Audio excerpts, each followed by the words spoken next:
Fatma Tazougert, Fatma la Rousse, est une reine berbère originaire de Lorès qui aurait vécu entre 1544 et 1641.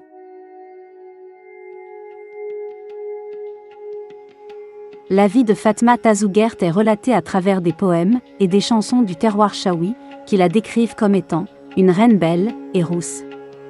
Selon la tradition orale de la tribu des Afatma, elle est née en 1544 et morte en 1641 dans les montagnes de Belesma et serait issue d'une confédération tribale des Aurès.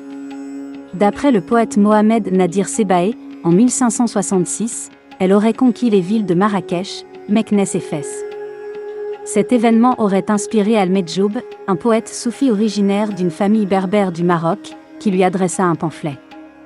Elle était réputée comme étant une redoutable guerrière, une chef de guerre qui avait un excellent sens de l'organisation et du commandement à la tête de ses troupes.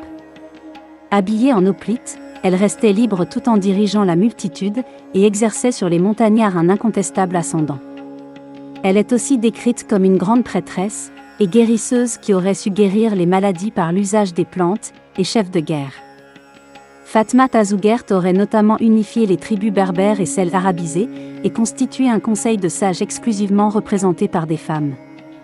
Elle est aussi décrite comme une femme à forte personnalité, qui n'aurait pas hésité à faire exécuter son frère Zoltan qui contestait ses décisions, et à faire exiler son frère Kadesselam. Elle aurait ainsi eu le contrôle de Belesma vers le XVIe siècle. Mère de 17 enfants, elle aurait été considérée comme une sainte soufie, aurait su réciter le Coran par cœur, et entretenait des relations commerciales avec chrétiens et juifs.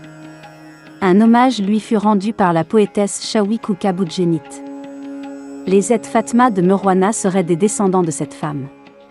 Les deux ancêtres des tribus de Et Zoltan et des Et Selam auraient été bannis par Fatma Tazougert, d'après la légende populaire.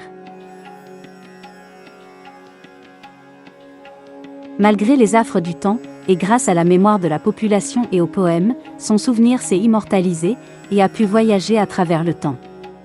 Ainsi, ses héritiers pérennisent et sauvent de l'oubli cette figure nationale et emblématique, en lui tissant contes et poèmes.